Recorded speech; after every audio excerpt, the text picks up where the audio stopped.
तोरे ओ आसमा तोरे ओ पासमा बन के दीवाना घूमत ना। बने हो तोर पुजारी वो रात तोला पूजत ना। बने हो तोर पुजारी वो रात तोला पूजत ना। तोरे ओ आसमा तोरे ओ पासमा तोरे ओ आसमा तोरे ओ पासमा बन के दीवाना घूमत ना। बने हो तोर पुजारी वो रात तोला पूजत ना। बने हो तोर पुजारी वो रात तोला पूजत ना।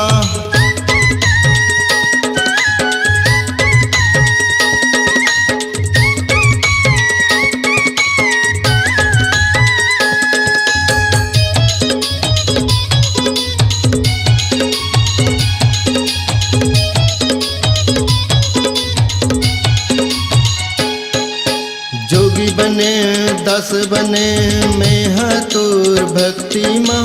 जपत हवा मला गुरी तोर नाव के कंठी माँ। जोगी बने 10 बने में है तोर भक्ति माँ।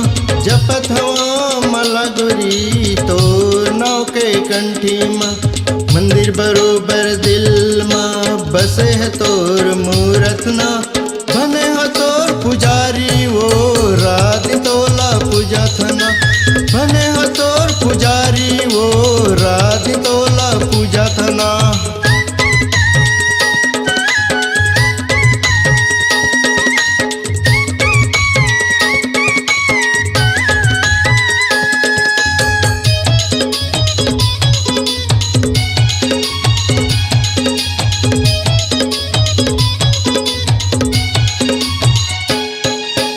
भूखे प्यासे हम वो निर्जला उपास। थोड़े दर्शन पाए के लगे हवैया। भूखे प्यासे हम वो निर्जला उपास। थोड़े दर्शन पाए के लगे हवैया। घुना बरोबर तोर संसोमा तन्हा मोरे घुरत ना। बने हो तोर पुजारी वो रात तोला पूजत ना। बने हो तोर पुजारी वो रात तोला पूजत ना। तोरे ओ आसमा तोरे ओ पासमा तोरे ओ आसमा तोरे ओ पासमा बन के दीवाना घूमत ना। बने हो तोर पुजारी वो रात तोला पूजत ना।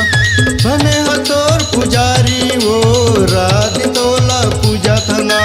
बने हो तोर पुजारी वो रात तोला पूजत ना। बने हो तोर पुजारी वो रात तोला पूजत ना।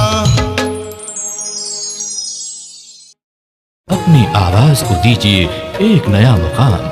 डिजिटल रिकॉर्डिंग की दुनिया का जाना पहचाना नाम स्वरांजलि, जहां गूंजती हैं ध्वनियां अपनी माटी की सौंधी सुगंध के साथ। छत्तीसगढ़ी संगीत के विविध रंग जो पहुंचाते हैं पूरे प्रदेश में डिजिटल रिकॉर्डिंग के संग।